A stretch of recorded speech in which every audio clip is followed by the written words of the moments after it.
Legendary Canadian rock band April Wine recently celebrated their 30th anniversary. Founded by songwriter, vocalist, and guitar player Miles Goodwin, the band shows no signs of slowing down anytime soon.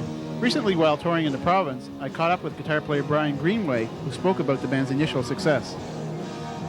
Well, at that time, they were fairly large in Canada. You know, they had done very well, Gary.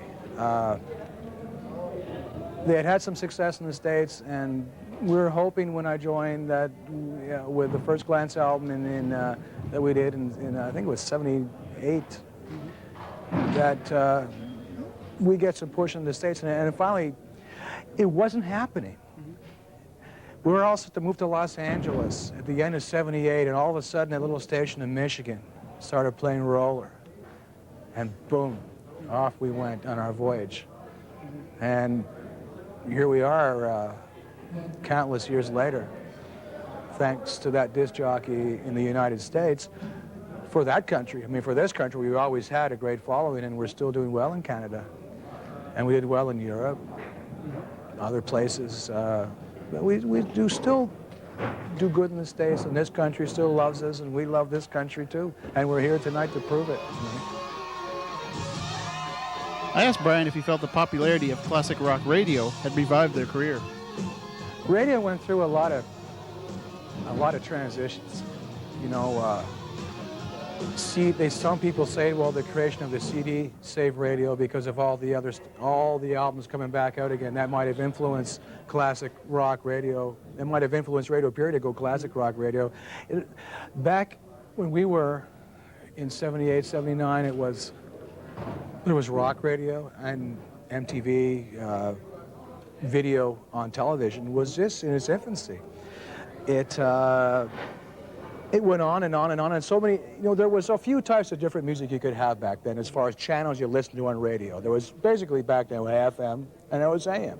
Now you have, maybe not in Fredericton or Eastern Canada or even all of Canada, but you have a lot of different stations in the larger cities, I guess, which generates what your airplay goes.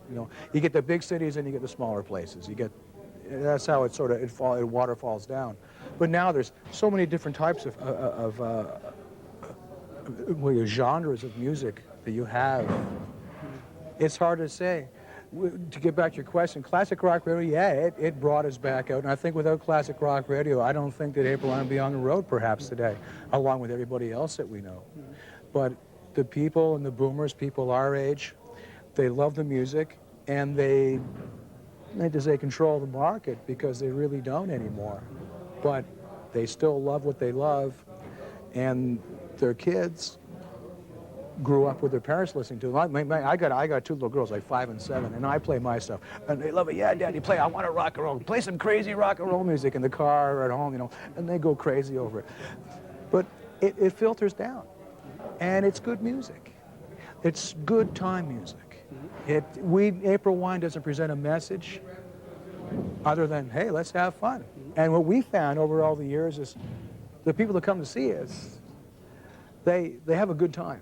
And we didn't set out to do that. We just did what we did. But the people that heard our music and saw the music, they grew up with it, and it represented a time in their life when they did this, they did that, and it's a fond memory. And I think that's what keeps us alive, is the fond memories of our music within their lives of what they did, listening to what we did back then.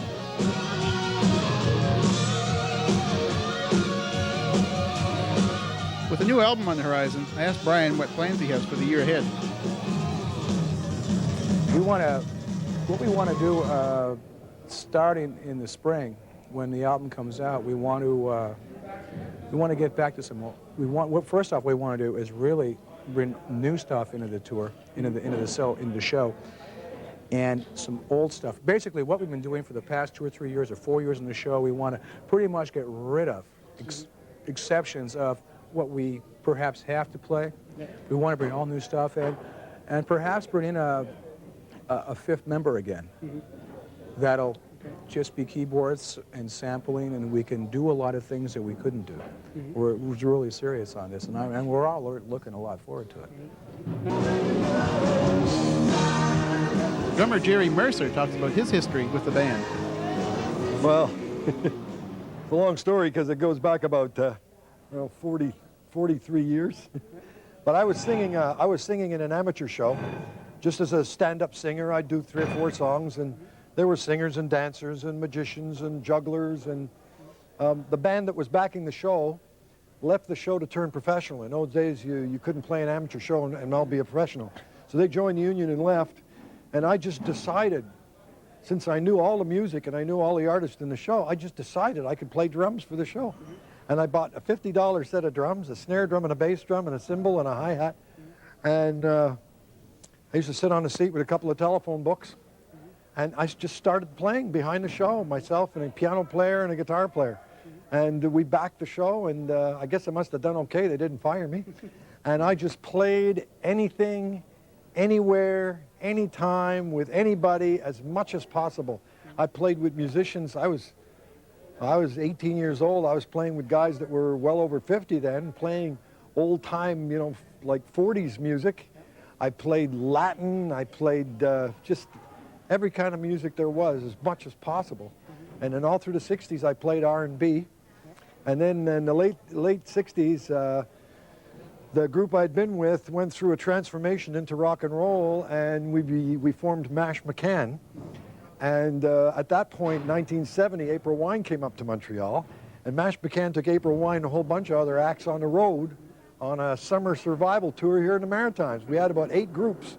We were traveling in 5 or 6 cars and a truck, amalgamating all our equipment, and we had a great time. And that's where I met Miles and the boys. And so after that, I was playing with Ellen McElwain and Roy Buchanan. I recorded and traveled in the States and Europe with him. And when I got back from Europe with him, and I was down in the States just sort of playing in some bar bands, having some good fun. And on one of my calls home, I found out that Miles and Jimmy had been trying to reach me about hooking up with the band, myself and Gary Moffat. So, you know, I came back home and we had a brief period of practice. And the very first gig we played together, without any stage experience together at all, was opening for T-Rex and Three Dog Night at the Toronto CNE Stadium with 20 or 30,000 people. And God, we didn't know. We were like a little storm. We came on stage and we were so hyper, we played everything too fast. It took us a couple of years to, you know, get Toronto back again. But, you know, we learned. Took us a few months together, but we finally learned how to play together and start to really develop a new feel. And because at first, of course, myself and Gary were busy learning the Henman brother parts, you know, Richie and David's parts. So we were copying everything and playing that. So by the time we got into Electric Jewels and the live album, we were developing our own personalities. Were starting to come into music, and that meant that the on-stage show was beginning to gel too, because we were now doing songs that we had recorded, and the whole thing started to come together like that. Yeah. But I just played. I never studied. I never had a teacher, but I played anything, anywhere, with anybody, anytime. I'd load all my drums in my car and drive for an hour and a half and carry them up 2 or 3 flights of stairs to jam with somebody in their living room. Now, the band is still based out of Quebec, I believe? Yes, out of Montreal.